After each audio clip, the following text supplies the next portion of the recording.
কেমন আছেন সবাই? সুদীপা সিম্পল লাইফস্টাইলে আপনাদেরকে স্বাগত। আজকে আমি বলবো এই শীতে মুখ ছাড়াও আপনাদের শরীরের 4টি বিশেষ জায়গা যত্ন নেওয়ার প্রয়োজন। ত্বক শরীরের এমন একটা জিনিস যা সব থেকে উন্মুক্ত থাকে এবং সেই কারণেই এর পরিচর্যার বিষয়ে সবচেয়ে বেশি মনোযোগ বা গুরুত্ব দেওয়া উচিত আমাদের। প্রথম হচ্ছে হাত। দেহের অন্যান্য অংশের তুলনায় হাতে কম লিপিড থাকে, সেই কারণে আমাদের দৈনন্দিন স্কিন কেয়ার রুটিনে হাতকে বেশি গুরুত্ব দিতে হয়, শীতকালে তো আরোই বেশি।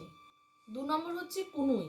ক্রমাগত সচল থাকে ও ভাঁজ করতে হয়, সেই কারণে শরীরের এই অংশ শুষ্কতা আমাদের অস্বস্তিকর অনুভূতি দেয়। আপনি যদি সঠিকভাবে আপনার কনুইয়ের খেয়াল রাখেন এবং নিয়মিত ময়েশ্চারাইজার করেন, তবে একটানা সঞ্চালন হলেও চাপ পড়বে না এবং ত্বক শুষ্কও হবে না আর খড়খড়েও হবে না।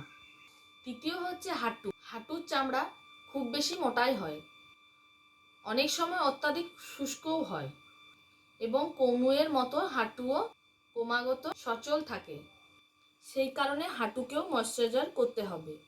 এরপর হচ্ছে পায়ের পাতা। পায়ের পাতা আমাদের শরীরের সবচাইতে উপেক্ষিত অংশ। পায়ের পাতায় আমরা সবচেয়ে বেশি ব্যবহার করে থাকি, তাই ক্ষতির মাত্রাও এতে বেশি। তাই পায়ের পাতাও ময়েশ্চারাইজিং করতে হবে এবং পা ফাটা থেকেও মুক্ত রাখতে হবে।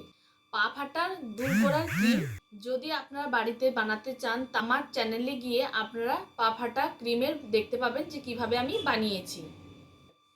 তো এই শীতকালে শরীরে যে 4টি স্থানের কথা আমি বললাম, এই টিপসগুলি যদি আপনারা ভালো করে মেনে চলতে পারেন, তাহলে শীতকালে আপনাদের ত্বকের জেল্লা কিন্তু আরও বেড়ে যাবে।